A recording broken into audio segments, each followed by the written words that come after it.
stade Félix Houphouët-Boigny d'Abidjan où se tient le rendez-vous de la scène politique de cette fin de semaine, le congrès constitutif du RHDP, le Rassemblement des Houphouëtistes pour la démocratie et la paix. Depuis 6 h ce matin, les portes du stade ont ouvert. La grande chancelière Ngueda Diabaté, par ailleurs vice-présidente du RHDP, l'a dit hier, c'est le point de rendez-vous du vivre ensemble, le point de rendez-vous de l'union des Ivoiriens. Dans nos éditions, les prochains détails de ce grand rendez-vous.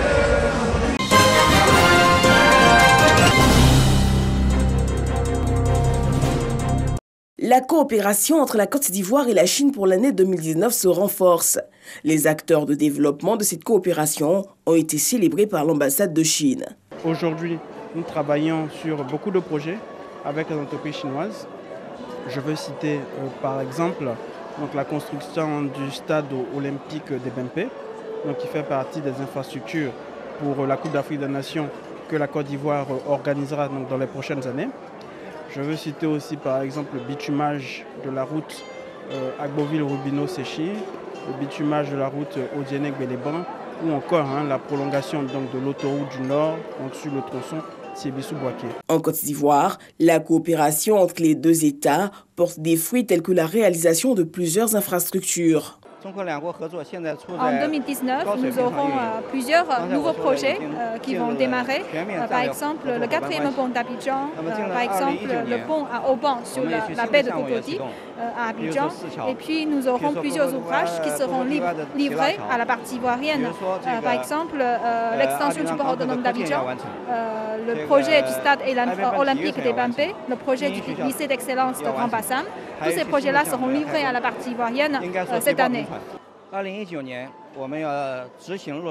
Vous savez que la Côte d'Ivoire et la République populaire de Chine, c'est une coopération agissante, notamment dans le secteur des infrastructures, les routes, dans le secteur de l'énergie.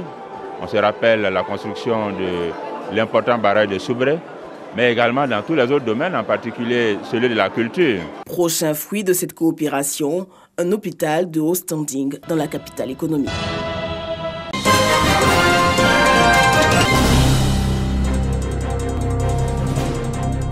Ça court comme lieu d'inspiration sous le regard de ses enfants. Issa, alias Escaf, 54 ans, est chansonnier. Le quinquagénaire, tous les matins, prépare son instrument de travail, une guitare qui ne le quitte jamais. Depuis plus de 20 ans, il exerce à cet art pour subvenir aux besoins de sa famille.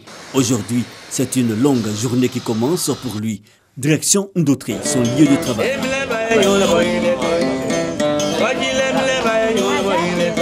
La spécialité d'Issa, originaire de l'Est ivoirien, les sonorités highlife et l'afrobeat. Mais il n'est pas le seul à exercer cet art. Ils sont plusieurs artistes tradimodernes à déambuler dans ces restaurants à la recherche de leur pitance, une pitance qui dépend des humeurs et de la bonne volonté des clients. Il y a des gens qui viennent et qui disent ce que tu fais là c'est pas bon, va planter, chant, va faire quoi, que chanson là n'est pas bon, faut pas faire. Mais nous on accepte aussi, parce que tu es dans le domaine, il faut accepter tout. Tu veux chanter et puis il remet sa figure, il fait figure serrée. Mais toi aussi tu sais que c'est à quoi ça tu es là. Faut pas regarder ça. Si tu regardes ça là, tu peux rien gagner. Des fois, tu peux venir, tu peux gagner 10 000. Tu peux venir un autre jour, un samedi, dimanche, tu peux t'en sortir à 40 000. Loin d'un d'autres, commune d'Agnaman, nous nous rendons à Yopougon, plus au nord. L'ambiance est similaire, mais la stratégie différente.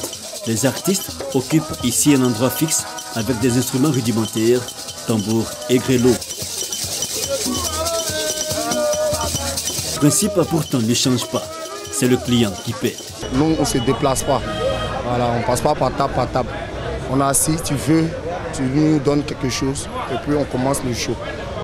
Le spectacle bon marché de ces chansonniers réjouit et détend la clientèle, mais pas seulement. Tenanciers de maquis et restaurants disent faire de bonnes affaires. On les pourrait faire quoi? Que la musique et puis les DJ, ça attire bien les clients. Des éloges à la criée, des reprises comme des propres compositions. Ce art de la rue est pour ces chansonniers un tremplin qui s'éternise souvent. On n'oublie pas l'objectif principal, pourtant, sortir des albums, écumer les scènes et les écrans. Venu de Kwasi Datikro pour entamer une carrière professionnelle à Abidjan, le rêve de Iskaf a tourné court. Il n'abandonne pas pour autant sa passion. Il dit continuer à chanter, non pas comme une cigale, mais chanter pour gagner sa vie.